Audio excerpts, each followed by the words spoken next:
وَلَا تَقُولَنَّ لِشَيْءٍ، آپ کسی چیز کے بارے میں یہ ہرگز نہ کہیں انی فاعل ذالک غدا، کہ میں یہ کام کل کروں گا۔ اس پر ویسے کل بات ہوئی ہے، اور جس طرح پہلے اس صورت کے تعارف میں بھی بات ہوئی تھی کہ حضور علیہ الصلوۃ والسلام سے یہ سوال کیے گئے تو آپ نے ان کے جواب دیے، لیکن جواب دیتے ہوئے آپ نے انشاءاللہ نہیں کہا تھا، جس کی وجہ سے چند روز وہی رک گئی، اور وہی جب رکی تو ایک تو حضور علیہ الصلوۃ والسلام بھی اس سلسلے میں پریشان ہوئے، اور کفار مکہ کو اعتراض کا موقع ملا، انہوں نے بھی آپ پر اعتراضات کیے جے کہ محمد کے رب نے ان کو چھوڑ دیا ہے، وہ ان سے ناراض ہو گیا ہے۔ تو رب تعالیٰ فرماتے ہیں کہ آپ کسی کام کے بارے میں یہ ہرگز نہ کہا کریں کہ یہ میں کل کروں گا، الا ان یشاء اللہ، مگر یہ کہ اللہ تعالیٰ چاہے تو، یعنی اللہ تعالیٰ کی مشیت کے ساتھ یہ کام ہوگا جو انشاءاللہ کہا جاتا ہے، یعنی کسی کام کا جس وقت وعدہ کیا جائے یا ارادہ کیا جائے تو اس کے ساتھ انشاءاللہ کہا جائے۔ اس سے ایک تو اللہ تعالیٰ کے اسم شریف نام کی برکت شامل ہو جاتی ہے، اور دوسرا اگر کسی وجہ سے وہ کام نہ بھی ہو سکے تو آدمی جو ہے نا وہ وعدہ خلافی کرنے والوں میں نہیں ہوتا۔ یہی وجہ ہے کہ آج کہتے ہیں کہ اگر کوئی آدمی قسم کھائے نا اور ساتھ انشاءاللہ کہے تو اس کی قسم کا کوئی اعتبار نہیں ہے، کیونکہ وہ اس کی قسم نہیں ہے۔ اسی طریقے سے بلکہ حنفی فقہ میں یہی ہے جی کہ اگر کوئی کہے نا، کسی سے پوچھے کوئی کہ تو ایماندار ہے، وہ کہے انشاءاللہ میں ایماندار ہوں، انشاءاللہ میں مومن ہوں، تو یہ اس کے مومن ہونے کی گواہی نہیں ہے۔ انشاءاللہ ساتھ نہ کہے، یعنی وہ کلیئر کٹ جو بات ہوتی ہے نا وہ انشاءاللہ کے ساتھ نہیں کہی جا سکتی، تو اس لیے کہ الحمدللہ میں مومن ہوں۔ تو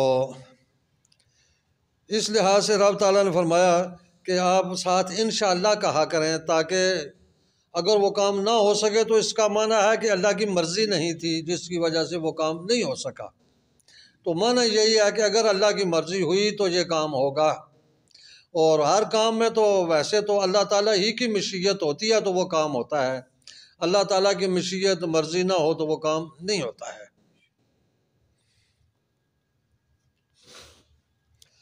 وَاذْكُرْ رَبَّكَ إِذَا نَسِيتَ، اور جس وقت تو بھول جائے تو اللہ کا، اپنے رب کا ذکر کر۔ اچھا، اس میں جو ہے نا یہ دو تین اس کی تفسیر کی گئی ہے اس جملے کی، وَاذْكُرْ رَبَّكَ إِذَا نَسِيتَ، جس وقت تو بھول جائے تو اپنے رب کا ذکر کر۔ بھولنے ایک تو یہی ہے جی کہ اگر انشاءاللہ تو کہنا بھول گیا ہے، نہیں کہا، یاد نہیں رہا، تو بعد میں انشاءاللہ کہہ لو۔ جس طرح کل بات ہوئی تھی کہ امام ابو حنیفہ رحمۃ اللہ علیہ کے نزدیک تو اسی مجلس میں انشاءاللہ کہے گا تو وہ معتبر ہے، بعد میں کہنے کا موقع نہیں ہے، لیکن حضرت ابن عباس رضی اللہ تعالیٰ عنہ کا جو مسلک ہے وہ یہی ہے کہ سال دو سال بعد بھی انشاءاللہ کہہ لو تو ٹھیک ہے، لیکن وہ جو ہے نا اگر ایسا کیا جائے تو پھر دنیا میں جو ہے نا کوئی وعدہ، کوئی قسم، کوئی کام کے بارے میں ارادہ وہ پھر ظاہر نہیں ہو سکتا ہے، کیونکہ سال بعد بھی اٹھنے کے بعد آدمی کہہ دے انشاءاللہ تو اس نے کہا وعدہ ہی ختم ہو گیا، قسم ختم ہوگی۔ تو اس لحاظ سے جو امام ابو حنیفہ رحمۃ اللہ علیہ نے جس طرح کہا اسی مجلس میں کہا جائے تو ہے۔ اچھا، یعنی کہ ایک تو یہ ہے کہ جس وقت تو انشاءاللہ کہنا بھول جائے تو جب یاد آئے تو انشاءاللہ کہہ لے، ایک تو اس کا یہ ہے۔ ایک اس کا یہ بھی ہے کہ نماز کے بارے میں یہ ہے جی کہ جس وقت اگر تو نماز بھول جائے تو جس وقت تجھے یاد آئے تو رب کا ذکر کر لے، یعنی نماز پڑھ لے۔ اسی طرح اس کا یہ بھی ایک ہے کہ اگر کسی کام کے بارے میں تو بھول گیا ہے تو اپنے رب کا ذکر کر، تو یعنی وہ کام تجھے یاد آ جائے گا، رب تعالیٰ کے نام کی برکت سے وہ کام جو تجھے یاد نہیں رہا، بھول گیا ہے، وہ یاد ہو جائے گا۔ یہ بھی اس کا جو ہے نا ایک معنی کیا گیا ہے۔ اچھا، یہاں پر ایک اور بھی چیز ہے کہ یہاں پر حضور علیہ الصلوۃ والسلام کے بارے میں نسیان ہے کہ آیا حضور علیہ الصلوۃ والسلام پر نسیان طاری بھی ہوتا ہے یا ہوا ہے یا نہیں ہوا، یہ بھی ایک چیز ہے۔ نسیان اور سہو اس میں تھوڑا سا فرق ہے۔ نسیان یہ کہتے ہیں کہ کوئی چیز آدمی کے ذہن سے بالکل ہی محو ہو جائے، یاد کرانے پر بھی اس کو یاد نہ آئے، بالکل اس کے ذہن سے ختم ہی ہو جائے، جس طرح اس کو پتہ ہی نہیں ہے، یہ نسیان ہے۔ اور محو یہ ہے کہ وقتی طور بعض چیز یہ جو ہے نا سہو جو ہے، سہو یہ ہے جی کہ آدمی وقتی طور ذہن سے بعض چیز اتر جاتی ہے تو کچھ دیر بعد خود ہی یاد آ جاتی ہے، نہیں تو کسی کے یاد کرانے پر یاد ہو جاتی ہے، تو اس کو سہو کہتے ہیں۔ سہو حضور علیہ الصلوۃ والسلام پر طاری ہوتا رہا، ہوا ہے، اور نسیان سے آپ محفوظ رہے۔ یہاں پر یہ جو رب تعالیٰ نے نسیتا فرمایا، نسیان کا لفظ یعنی یہ مجازن بیان کیا گیا ہے، اصل میں یہ سہو کے معنوں میں ہے، کیونکہ وقتی طور یہ نہیں ہے کہ نسیتا کہ بالکل انشاءاللہ آپ کی زبان پر ہی نہیں چڑھ سکتا تھا، یا آپ کو بالکل ذہن سے ایسا محو ہوا کہ یہ لفظ ہی آپ کو یاد نہیں تھا، وہ چیز نہیں ہے، تو یہ سہو ہے۔ وگرنہ سہو جو ہے نا یہ حضور علیہ الصلوۃ والسلام کو کئی دفعہ ہوا، اور اس بارے میں جو ہے نا رب تعالیٰ کی حکمتیں تھیں۔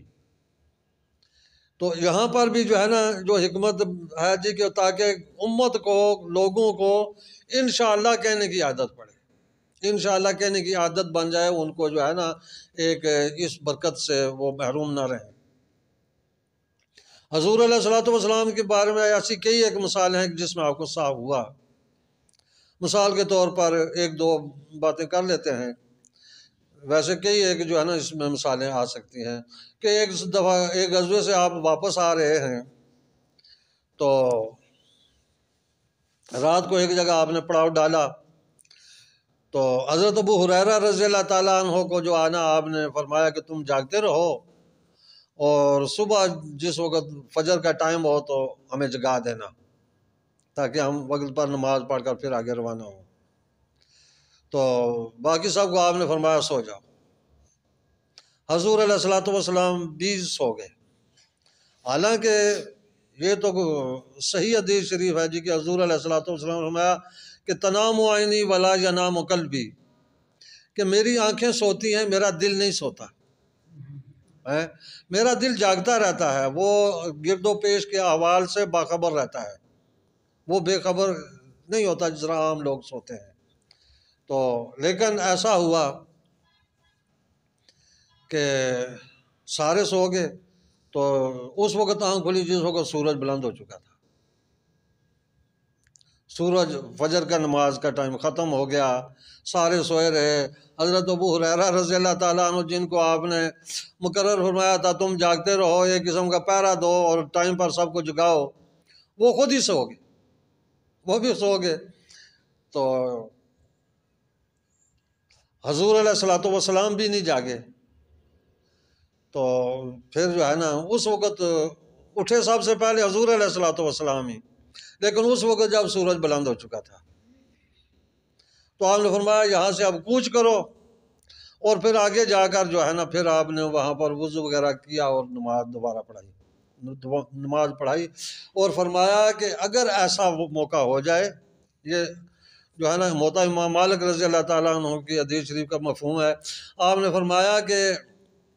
اگر ایسا کسی آدمی پر طاری ہو جائے، وقت اس کے لیے گزر جائے، تو پھر میری اس سنت پر عمل کرے، یعنی آپ کو۔ اور حضور علیہ الصلوۃ والسلام کی ایک اور حدیث شریف بھی ہے، آپ نے فرمایا جس وقت میں بھول جاتا ہوں یا مجھے بلایا جاتا ہے تو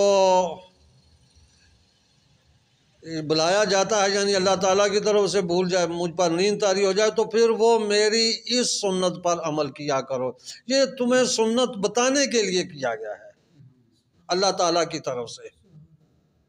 تو تاکہ جس آدمی کی صبح کی نماز قضا ہو جائے، سورج نکل آئے، تو جس طرح یہ میں نے کام کیا ہے نا اس طریقے سے کیا کرو۔ تو یعنی کہ حضور علیہ الصلوۃ والسلام کا بھول جانا، یہ ساون جو ہے یہ بھی حکمتیں ہیں اس میں۔ آگے امت کے لیے ایک سنت قائم کرنا، ان کے لیے ایک طریقہ مقرر کر دینا، ان کو بتا دینا کہ بعض اوقات ایسے حالات ہوتے ہیں تو پھر اس میں بھی میری سنت یہ موجود ہے، اس پر عمل کر لیا کرو، یہ چیز ہے۔ تو یہاں نسیتا نسیان جو ہے یہ اصل میں ساو کے معنوں میں ہے کہ جس وقت تم بھول جاؤ تو یعنی انشاءاللہ نہ کہہ سکو، یاد نہ رہے تو اپنے رب کا ذکر کرو، یعنی پھر جس یاد آنے پر انشاءاللہ کہہ لو۔ وَقُلْ عَسَىٰ أَن يَهْدِيَنِ، اور آپ یہ فرمائیں کہ قریب ہے کہ ان یہدینی ربی، کہ میرا رب ہدایت دے یعنی رہنمائی کرے، راستہ دکھائے، لِأَقْرَبَ مِنْ هَٰذَا رَشَدًا، اس کامیابی سے زیادہ جو قریب ہے۔ یعنی یہ جو اصحاب کہف کے بارے میں بیان ہوا، یہ ایک علم غیب ہے جو ان کے سوالوں کا جواب دیا گیا۔ تو حضور علیہ الصلوۃ والسلام کو رب تعالیٰ نے فرمایا کہ اے محبوب آپ اس طرح فرمائیں کہ میرا رب جو ہے نا ان قریب، اس سے بھی زیادہ ایسی چیزیں، ایسی خبریں کہ جن سے میری نبوت کی دلائل جو ہیں نا وہ واضح ہوں گے، ایسی چیزیں رب تعالیٰ وہ بھی سامنے لے آئے گا، وہ بھی بتائے گا، بتا رہا ہے۔ اور دیکھتے ہیں کہ کتنے قرآن مجید میں امور غیبیہ ہیں، علوم غیبیہ ہیں، اگلی امتوں کے واقعات ہیں، قیامت کا ذکر ہے، حشر نشر کا ذکر ہے۔ تو یہ سارے حضور علیہ الصلوۃ والسلام کی نبوت کی دلائل ہیں، وگرنہ بغیر اللہ تعالیٰ کی رہنمائی کے قیامت کے بارے میں تو کوئی نہیں جو ہے نا آدمی علم رکھ سکتا۔ جنت دوزخ کے بارے میں یعنی جو بھی چیزیں غیب ہیں، آدمی کے حواس خمسہ سے جو چیزیں ظاہر نہیں ہو سکتی ہیں وہ اللہ تعالیٰ کے بتانے سے ہی مل سکتی ہیں، وگرنہ اور تو کوئی طریقہ نہیں ہے۔ تو یہ چیزیں ساری حضور علیہ الصلوۃ والسلام کی نبوت کی دلائل میں سے ہیں۔ تو اس لیے رب تعالیٰ نے فرمایا کہ جہاں یہ اے محبوب، جہاں یہ بات اصحاب کہف کا واقعہ آپ کے نبوت کے دلائل میں سے ہے، تو ان سے بڑے بڑے اور بھی ہیں جو ہم نے آپ کو دیے ہیں، آئندہ دیں گے بھی، یہ اس کا معنی بنا۔ وَلَبِثُوا فِي كَهْفِهِمْ 300 سِنِينَ وَازْدَادُوا 9۔ وَلَبِثُوا فِي كَهْفِهِمْ، اور وہ اپنے غار میں رہے، 300 سنین سال، 300 سال وہ غار میں سوئے رہے۔ وَازْدَادُوا، اور اس پر زیادہ، 9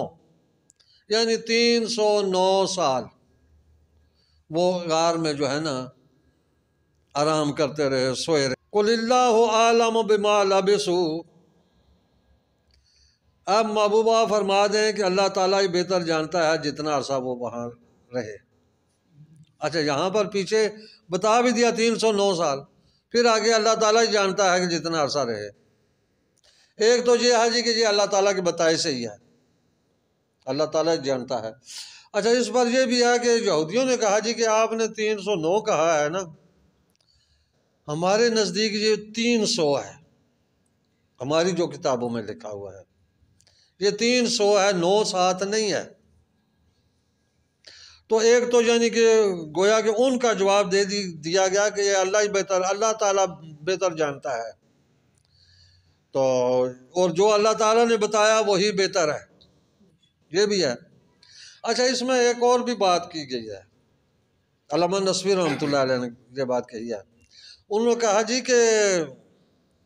جو یہود و نصارہ کے پاس گنتی ہے 300 سال کی، وہ ان کی شمسی کیلنڈر کے حساب سے ہے، تو جبکہ عرب میں جو کیلنڈر ہے وہ قمری ہے، تو قمری کے یہ ہر مہینے 10 دن کا فرق ہوتا ہے، جو چاند کا سال ہے یہ 355 دنوں کا ہے، اور سورج کا سال 365 دنوں کا ہے، تو انہوں نے کہا جی کہ 300 سال میں جتنا فرق بنتا ہے وہ 9 سال کا بنتا ہے۔ تو لہٰذا چونکہ عرب میں قمری کیلنڈر ہے تو عربوں کی گنتی 309 ہے، تو ان کی 300 ہے، یہ فرق ہے، وگرنہ مدت ایک ہی جتنی ہے۔ ہاں تو رب تعالیٰ نے فرمایا قُلِ اللَّهُ أَعْلَمُ بِمَا لَبِثُوا، اے محبوب آپ فرما دیں کہ اللہ تعالیٰ بہتر جانتا ہے جتنا عرصہ وہ سوئے رہے۔ لَهُ غَيْبُ السَّمَاوَاتِ وَالْأَرْضِ، تو آسمانوں اور زمینوں کا غیب اسی کے لیے ہے۔ ابصر بہ واسمع، وہ کیا ہی خوب دیکھتا ہے اور کیا ہی خوب سنتا ہے، اس جیسا نہ کوئی دیکھتا ہے نہ کوئی اس جیسا سنتا ہے۔ وہ دیکھتا ہے لیکن اس کو آنکھوں کی ضرورت نہیں، وہ سنتا ہے اس کو کانوں کی ضرورت نہیں، ان چیزوں کے بغیر ہی وہ سنتا ہے۔ مَا لَهُم مِّن دُونِهِ مِّن وَلِيٍّ، اور ان کا جو ہے نا اس کے علاوہ اللہ تعالیٰ کے سوا کوئی ولی نہیں، کوئی حمایتی، کوئی مددگار نہیں۔ وَلَا يُشْرِكُ فِي حُکْمِهِ أَحَدًا، اور نہ ہی اس کے کوئی حکم میں کوئی اس کا شریک ہے۔ اچھا یہ جو آخری بات ہے نا کہ اس کے کوئی حمایتی، کوئی ان کا ولی نہیں، تو کہتے ہیں یہ پیچھے وہی اصحاب کہف کے بارے میں جو بات ہوئی ہے نا ان کے بارے میں ہے کہ ان کا حفاظت فرمانے والا اللہ تعالیٰ کے سوا کوئی نہیں ہے۔ کوئی نہیں تھا جس نے 309 سال ادھر جنہوں نے گزارے، نہ ان کو دیمک نے کھایا، نہ ان کو مٹی ان کے جسم خراب کیے، پیچھے گزر چکا کہ وہ اس طرح ان کا ایک کرامتیں تھیں کہ جس طرح وہ سورج ان پر جو ہے نا دھوپ نہیں کر رہا تھا، وہ ہٹ کر گزر رہا ہے، ان کی آنکھیں کھلی ہیں، دیکھنے والا آدمی دیکھتا ہے کہ یہ جاگ رہے ہیں، حالانکہ وہ سو رہے ہیں۔ تو یہ اللہ تعالیٰ کی حفاظت